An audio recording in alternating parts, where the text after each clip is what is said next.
समझ नहीं पाया, और जिसने कभी सुना ही नहीं है उसके कान तो सांप के बिल की तरह है। इसलिए संत लोग कहते हैं इसको बार बार सुनो, रसास्वादन करो, निरंतर इसका पान करो। मुहुर्हो रसिका भुवि भाव कहा, जो रसिक जन हैं, भावुक जन हैं, वो इसको निरंतर सुनते रहते हैं।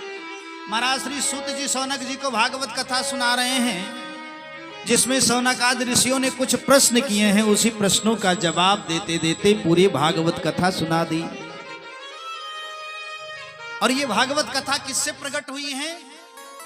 सुखदेव भगवान से प्रकट हुई है। सुखदेव जी ना होते तो इस भागवत को जन जन में कौन लेकर के आता हमारे आपके बीच में? तो महाराज श्री सुखदेव जी के जन्म की कथा कहते हैं। एक बार नारद जी गए, विचरण करते हुए, भ्रमण करते हुए पहुंच गए भोले बाबा के दरबार में। बाबा जी नहीं थे, पार्वती मैया थी। पार्वती मैया को प्रणाम किया, कुछ बातचीत हुई। पार्वती मैया ने कहा, बहुत दिन के बाद आए हो?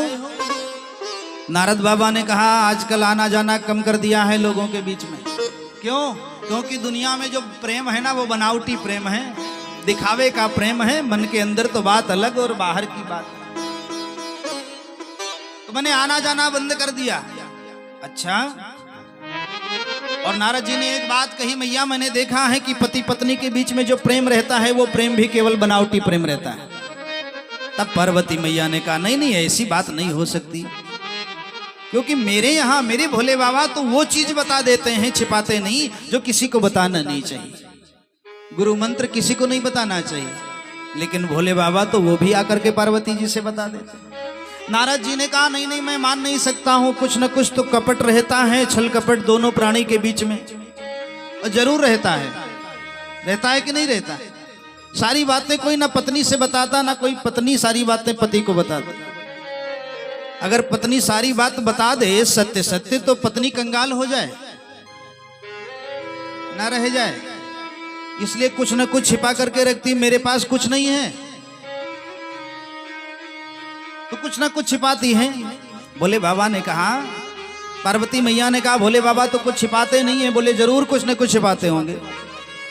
नारद जी ने कहा, अच्छा एक बात बताओ, जो मुंडों की माला पहने हैं उसमें किसके सर लगे हैं? बताया आज तक? बोले आज तक नहीं बताया।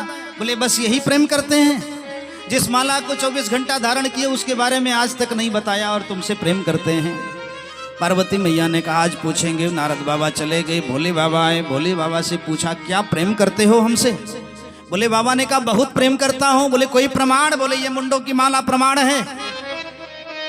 ये माला कैसे प्रमाण है? बोले तुम्हारी जितने जन्म होते हैं, मर जाती हो, तुम्हारे मुंडों की माला बनाकर गले में धारण कर लेता हूं। यही तो प्रेम है कि मरने के बाद भी मैं तुझे धारण किए रहता हूं। पार्वती मैया ने कहा, तो आप कौन सी दवा खाते हैं? आप कभी नहीं मरते हैं और हमको बार बार मरना पड़ता है। तब भोले बाबा ने कहा, मैं तो भगवत कथा अमृत का पान करता हूं। जो कथा अमृत का पान करता है वो अमर होता है, और तुम कथा से वंचित हो, तुमको बार बार मरना पड़ता है। पार्वती मैया ने कहा, मैं भी भगवान की कथा सुनना चाहती हूँ, सुनाओ ना। भोले बाबा ने कहा, मैं एकांत में सुनाता हूँ, शोरगुल ना हो, हल्ला गुल्ला ना हो, एकांत में चलो। कैलाश पर्वत पर बैठे, दोनों कथा होने लगी। लेकिन एक बात है भैया, जब कथा सुनने लगो ना तो सबसे बड़ी नींद आ जाती है, और नींद कथवई में आती है, बाहर नहीं आती। आप नाच देखेंगे तो नींद नहीं आएगी, लेकिन कभी सत्संग करने बैठ जाओ थोड़ी देर तक तो नींद जरूर आएगी। पार्वती मैया भगवती आदिशक्ति जगत जननी बैठी है कथा सुनने, और निद्रा आ गई। भोले बाबा ने एक शर्त रखी कि अगर देखो, एक बात है, बीच बीच में जयकारा बोलना है। हम कीर्तन कराएंगे कथा में, क्योंकि ये नारदीय पद्धति की कथा है, बीच बीच में कीर्तन होता रहता है, आपको जयकारा लगाना पड़ेगा। अगर ना लगाऊं तो मैं समझूंगा कि आप सो रहे हैं, इसलिए कथा बंद कर दूंगा। पार्वती मैया ने कहा, ठीक है, जयकारा लगाएंगे। और कथा होने लगी, बीच में सो गई। इधर गोलोक धाम में राधा जी की गोद में एक तोता रहता था। राधा जी ने उस तोते से कहा, भाई बेटा जाकर के पृथ्वी पर जन्म ले लो। तोते ने कहा, नहीं नहीं, भगवान की माया बड़ी विचित्र है, मुझे अपने वश में कर लेगी, नहीं जाऊंगा। जाना पड़ेगा बेटा, तू अगर पृथ्वी पर जन्म ले लेगा और भगवान की कथा सुनेगा, फिर जन जन में प्रचार करेगा, तो तेरा तेरे द्वारा लोगों का कल्याण होगा। उस तोते ने कहा भगवान आकर के कह दे मेरी माया तेरे ऊपर असर नहीं करेगी तो मैं जाऊंगा। भगवान आकर के कहते हैं बेटा मेरी माया तेरे ऊपर असर नहीं करेगी। तब वो तोते का दो पक्षी चला कैलाश पर्वत पर और वहां एक अंडे दिए और निकल पड़े। भगवान भोले बाबा कथा सुना रहे थे पार्वती मैया के साथ। अंडा पड़ा था, वो अंडा फूटा और उस अंडे से एक जीव निकला। उसने देखा कि बड़ी मधुर बड़ी सुंदर कथा हो रही है भगवान की। पीछे बैठे चुपके से वो कथा सुनता गया। थोड़ा बड़ा जब भोले बाबा जयकारा लगाते ना तो वो तोते का पक्षी वो जयकारा लगाता और पूरी कथा हो गई। अंत में भोले बाबा ने जोर से जयकारा लगाया, बोलिए भागवत भगवान की जय हो। जैसे ही जयकारा लगाते हैं तो पीछे से आवाज आती है, आप पार्वती जी जाग गई। बोले बाबा मैं तो सो गई थी, कथा पूरी हो गई। बोले हाँ। भोले बाबा ने देखा कि आखिर सुनने वाला है कौन। मैं तो पूरी कथा सुनाता गया और बीच बीच में जयकारा लगाता गया। वो कौन है? पीछे घूम करके देखा तो एक तोता। भोले बाबा ने त्रिशूल उठाया मारने के लिए। नहीं, कथा सुनना तो पाप नहीं है, लेकिन कथा भी सुनने का तरीका होता है भाई। अरे कथा सुनाओ तो सामने बैठ करके सुना जाए, बगल में बैठ करके सुना जाए। अब पर्दे के पीछे कोई चुपके से बैठ करके सुने तो ब्रह्म विद्या की चोरी का पाप लगता है। भोले बाबा ने त्रिशूल उठाया, वो तोता भगा, भागता गया और जहां व्यास जी अरणी मंथन कर रहे थे अग्नि प्रकट करने के लिए, बस उसी अरणी के द्वारा सुखदेव जी का प्राकट्य हो गया। बोले सुखदेव भगवान की। सुखदेव भगवान का प्राकट्य हो जाता है। सुखदेव जी जैसे ही जन्म लेते हैं ना, डंडन कमंडल लेकर के और अपना छत्र लेकर के चल पड़े। और व्यास जी बड़े दुखी हैं। व्यास जी का बेटा जन्म लिया, घर परिवार पिता सबको छोड़ करके चल पड़ा। व्यास जी बहुत दुखी हैं। एक बेटा था वो भी चला गया। पुकारने लगे यम प्रव्रजंतमनुपेतम अपेत कृत्यम द्वैपायनो विरह कातरया जुहाव पुत्रेति तन्मयतया तरवोऽभिनेदुस्तं सर्वभूतहृदयं मुनिमानतोऽस्मि। कृष्ण द्वैपायन व्यास जी विरह से कातर होकर के दुखी होकर के हा पुत्र कह करके पुकारते हैं। ऐसे सर्वभूत हृदय वाले श्री सुखदेव जी की तरफ से पेड़ पल्लो पशु पक्षी जवाब देते हैं, ए व्यास जी चिंता मत करो, जिनको तुम बेटा मान करके पुकारते हो ये तेरा बेटा नहीं। अरे यहाँ बेटा और बाप का कोई रिश्ता नहीं है। आज तुम इनके बाप हो, कल ये तुम्हारे बाप थे। यही तो है संबंध हमारा संसार का। आज जो बेटा है वो कल बाप रहा होगा, भाई रहा होगा। ये शरीर का संबंध है। ये शरीर जैसे ही छूटता है सारे संबंध टूट जाते हैं। आत्मा का संबंध तो केवल परमात्मा से है। सुखदेव जी भगवान चल पड़ते हैं, एकाग्र एक जगह बैठ करके एकाग्र चित्त से निराकार परमात्मा का चिंतन करते हैं। निराकार परमात्मा कौन है? जिसके हाथ नहीं है, पैर नहीं है, बिन पग चलई सुने बिनु काना, कर बिन कर्म करई विधि नाना, आनन रहित सकल रस भोगी, बिन बाड़ी बकता बड़ जोगी। जिसका ना शरीर है, ना हाथ है, ना पैर है, ना मुंह है, लेकिन वो चलता बहुत तेज है। आंख नहीं है लेकिन देखता बहुत तेज है। मुंह नहीं है लेकिन बोलता बड़ा सुंदर है। सारे रसों का भोग प्राप्त करता है। कैसे? ये जो जीवात्मा है ना, जीव ब्रह्म, ये जो जीवात्मा है जब इस मनुष्य शरीर को पा जाता है तब उसको स्वाद भी मिलता है, वो चलता है। जीव है निराकार, लेकिन जब हमारे शरीर को पा गया तो वो साकार बन गया। अब साकार बन गया तो उस जीव को तो मुंह है नहीं, लेकिन सब शरीर का मुंह पा गया तो खाता भी है, स्वाद भी उसको मिलता है, चलता भी है, हंसता भी है, बोलता भी है, सारे रसों का भोग प्राप्त करता है। वो निराकार साकार बन जाता है। राम चरण सुखदाई भज मन, राम चरण सुखदाई भज मन, राम चरण सुखदाई भज मन, राम चरण सुखदाई। राम चरण सुखदाई भज मन, राम चरण सुखदाई भज मन, राम चरण सुखदाई भज मन, राम चरण सुखदाई।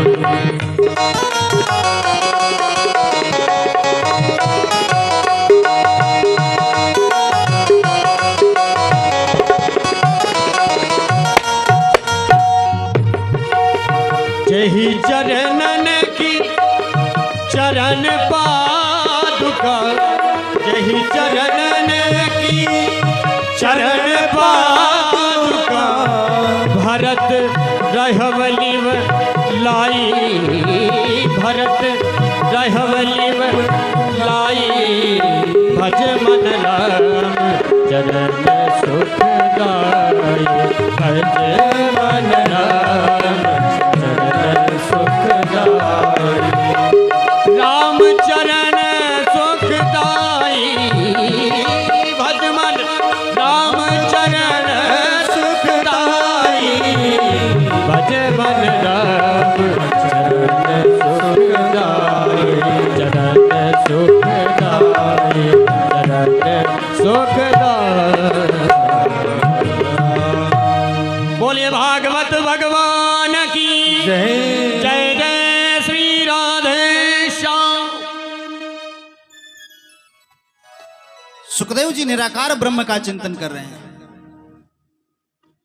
चल पड़े व्यास जी को बड़ा दुख हुआ, व्यास जी बड़े चिंता में पड़ गए।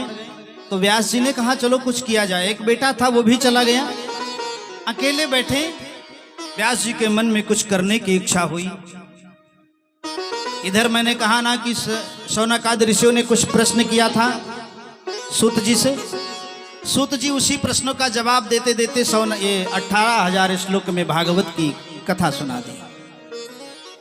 शौनकादि ऋषियों ने पूछा मनुष्य के लिए परम धर्म क्या है, धर्म किसे कहते हैं। और वो देवता बड़े हैं, राम बड़े हैं, कृष्ण बड़े हैं, दुर्गा बड़ी हैं, गणेश बड़े हैं, कौन बड़ा है कौन छोटा है, ये सब पूछते हैं। तो सूत जी महाराज कहते हैं देखो धर्म की परिभाषा उसे कहते हैं कि जो चीज अपने आप को अच्छी न लगे वो दूसरे के लिए प्रयोग न करें।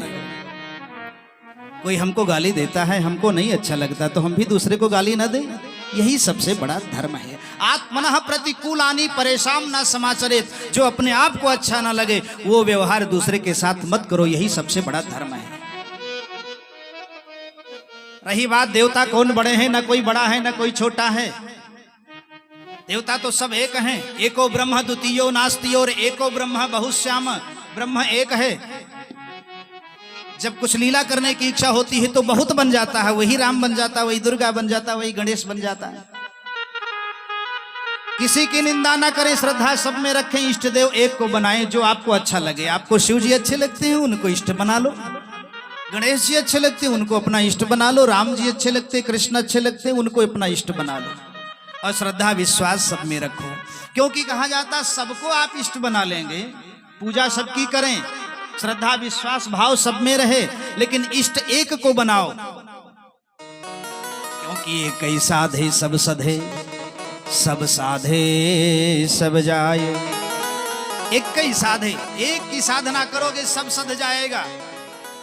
सोचा थोड़ा राम की माला जप लें, थोड़ा कृष्ण की माला जप लें, ना राम की पूरी होगी ना कृष्ण की पूरी होगी। एक नदी थी, बरसात के महीने में नदी बड़ी उफान में आई और कुछ लोग जा रहे थे उस पर तैर करके। तो एक पंडित जी आए, वो जय श्री राम किया और छलांग लगा दिया, कूद के उस पर चले गए। एक मौलवी साहब आए, मौलवी साहब ने या अल्लाह खुदा कह करके छलांग लगा दिया, उस पर चले गए। और एक हम आप जैसे लोग बैठे पहुंचे उस नदी के किनारे, मन में सोच रहे हैं कहीं ऐसा ना हो राम जी कह दें डूब जाएं, ऐसा ना हो कहीं अल्लाह कह दें तो डूब जाएं, तो एक काम करो कि दोनों का नाम ले लो तो उस पार हो जाएं। तो हम लोग क्या करते हैं, यही करते हैं। उसने जोर से चिल्लाया, जय राम खुदैया भगवान की, ना इधर ही रह गया ना उधर ही रह गया, बीच में ही चला गया। ऐसा करने से क्या फायदा, एक कई साधे सब सधे सब साधे सब जाए, अनन्यास चिंतयन्तो माम यो जनाः पर्युपासते तेषां नित्याभियुक्तानां योगक्षेमं वहाम्यहम्। अनन्यता से चिंतन करना है ना तो गोविंद का चिंतन करो। भगवान के अवतार की बात आती है, भगवान के कितने अवतार हैं ये प्रश्न किया सौनक जी ने, तो सूत जी कहते हैं भगवान के 24 अवतार हैं। एक एक करके अवतार की गणना की, लेकिन 24 अवतारों में 2 अवतार बहुत श्रेष्ठ हैं। का वो 2 कौन हैं? बोले राम और कृष्ण। राम कृष्ण 2 एक हैं, अंतर नहीं निमेष, और इनके नयन गंभीर हैं, इनके चपल विशेष। राम और कृष्ण में कोई फर्क नहीं है, दोनों एक ही हैं, लेकिन थोड़ा अंतर है। क्या अंतर है? एक थोड़ा सीधा साधा है, मर्यादा का पालन करने वाला है, और एक लीला पुरुषोत्तम है, लीला करने वाला है। तो मेरे भगवान श्री श्याम सुंदर जी तो लीला करते हैं। व्यास जी ने तो बड़ा सुंदर दर्शाया है। भगवान रामचंद्र जी मर्यादा का पालन करते हैं, कदम कदम पर मर्यादा है, एक एक कदम पर, और भगवान कृष्ण के कदम कदम पर लीला है। भगवान कृष्ण जी लीला पुरुषोत्तम है। राम जी ने जब अवतार लिया, राम जी ने किया सुख, समाज को उपदेश दिया, जो मैंने किया है वो करो तो सुख मिलेगा। और भगवान कृष्ण कहते हैं जो मैंने कहा है वो करोगे तो सुख मिलेगा। अगर मैंने किया वही काम करने लगोगे तो समाज में बड़ा दुख मिलेगा, क्योंकि भगवान की लीला बड़ी अटपटी है। मेरे प्यारे से कन्हैया छोटी सी उम्र में चले जाते, सबके घर में माखन चोरी करके खा लेते, दूसरे का कपड़ा चुरा लेते। अगर ये काम करोगे तब तो बड़ा दुख मिलेगा। कृष्ण ने कहा है मैं जो कह रहा हूं उसको करोगे, राम जी ने कहा मैं कर रहा हूं उसको करोगे तो सुख मिलेगा, और व्यास जी ने कहा मैंने जो लिख दिया है उस पर चलोगे तो सुख मिलेगा। समाज को सुधारने के लिए इन तीनों ने बड़ा सुंदर उपाय किया है। राम जी अपनी लीला चरित्र का दर्शन कराते हैं, जो उनकी लीला का अनुसरण करता है, उनके किए हुए रास्ते पर चलता है, उसको जीवन में सुख मिलता है। लेकिन मेरे कन्हैया ने कहा है मैंने जो कहा है, गीता में उपदेश दिया है, उस पर चलोगे तो सुख मिलेगा, जो कहा है वो करोगे तो आनंद मिलेगा। बड़ी सुंदर लीला है मेरे कन्हैया की। आगे आप लोग तो आज से लेकर के 7 दिन तक बड़ी सुंदर चर्चा सुनेंगे भगवान की, बड़ी सुंदर लीला, बड़ी दिव्य लीला।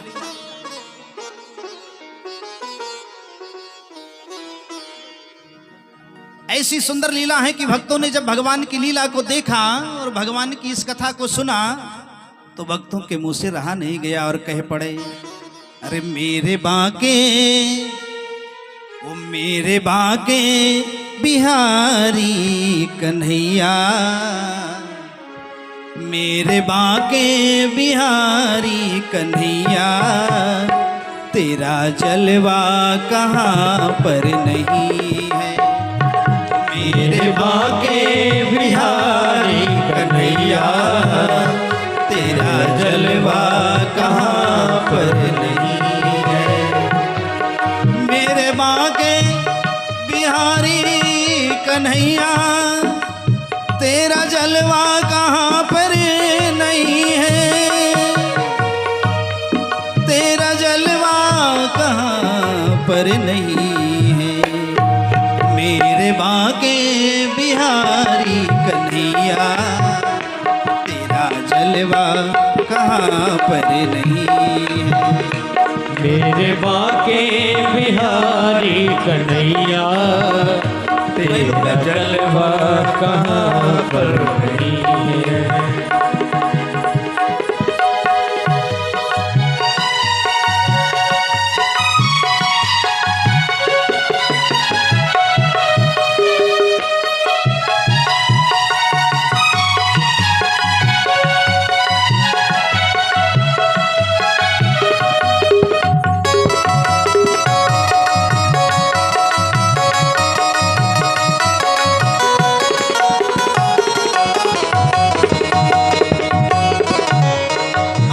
वालों ने तुझको है देखा, कान वालों ने तुझको सुना है, आँख वालों ने तुझको है देखा, कान वालों ने तुझको सुना है। अरे प्रभु तुझको, ओ प्रभु तुझको उसी ने है देखा, प्रभु तुझको उसी ने है देखा, जिनकी आंखों में पर्दा नहीं है, प्रभु तुझको में पर्दा नहीं है। ओ मेरे बाके बिहारी कन्हैया, तेरा जलवा कहाँ पर नहीं है, ये तेरा जलवा कहाँ पर नहीं है।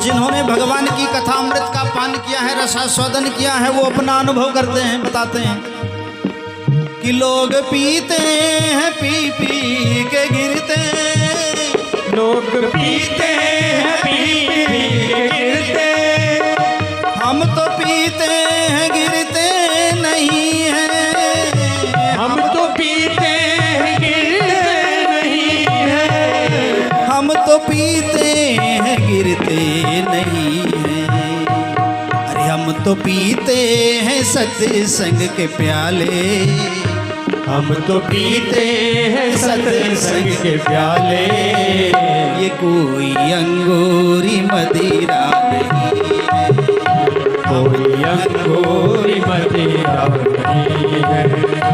मेरे बागे बिहारी कन्हैया, मेरे बाके बिहारी कन्हैया, तेरा जलवा कहाँ पर नहीं है, नहीं है तेरा जलवा कहाँ पर नहीं है।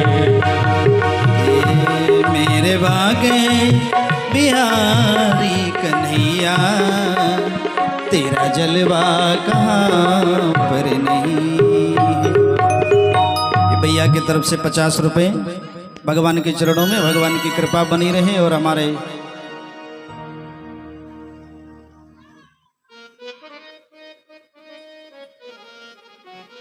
रंजीत शुक्ला के सुपुत्र के द्वारा भी 100 रुपये भगवान के चरणों में, भगवान की कृपा बनी रही, और विवेक शुक्ला की तरफ से 500 रुपये भगवान के चरणों में, भगवान की कृपा बनी रहे। पप्पू शुक्ला की तरफ से 100 रुपये भगवान के चरणों में, भगवान की कृपा बनी रहे।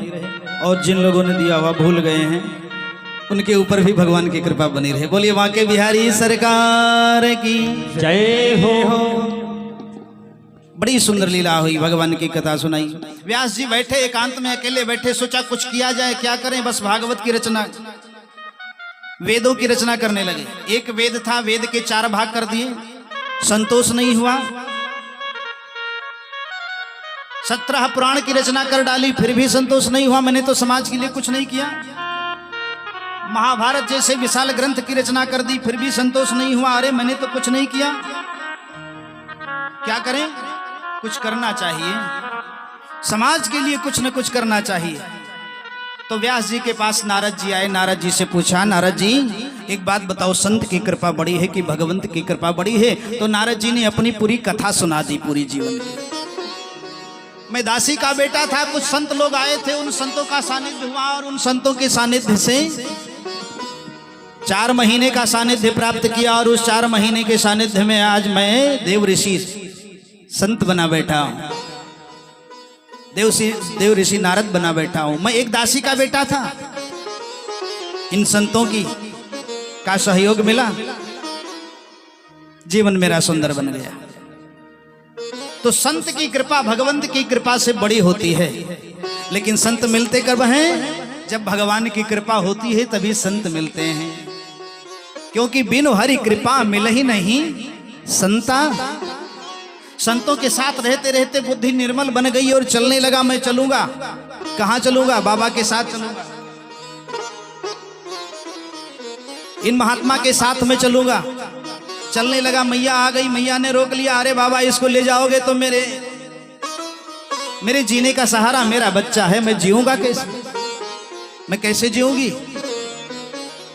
एक बच्चे को तो देख करके तो मेरा दिन बीतता है। बच्चे ने कस करके नारद बाबा के उन संतों के चरण पकड़ लिया।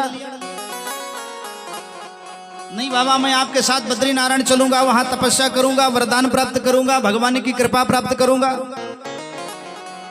जब उन संतों ने इसकी मां को देखा तो संतों ने कहा, बेटा एक काम करो, मातृ देवो भव, पितृ देवो भव, आचार्य देवो भव। ये हमारे यहाँ जो माता और पिता ये देवता हैं, और गुरु, माता पिता और गुरु ये देवता की श्रेणी में आते हैं।